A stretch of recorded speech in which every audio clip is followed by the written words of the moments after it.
ఒరేయ్, మీరు ఈ డాటర్ ఆఫ్ ప్రసాదరావు మూడో కూతుర్ని కిడ్నాప్ చేశారంటే నాకు నవ్వు వస్తుందిరా.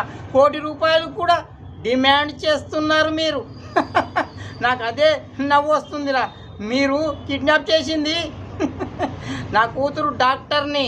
అర్థమయ్యిందా మీకు? మీకు విషయం తెలియదు రోయ్, మీకు అర్థం కాలేదు.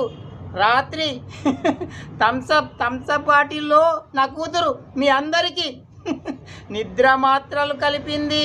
అర్థమయ్యిందా? ఆ తర్వాత మీకు అందరికీ కిడ్నీలు కోసేసి అమ్మేసింది కూడా. ఆ డబ్బులు ₹1,00,00,000 వచ్చాయి. అర్థమయ్యిందా? ఆ డబ్బులు నా కూతురు నాకు పంపించేసింది రోయ్. అర్థమయ్యిందా? ₹1,00,00,000 నాకు పంపించేసింది. ఇప్పుడు చెప్పండి రోయ్, మీరు కిడ్నాప్ చేసి తెలివైన వాళ్ళ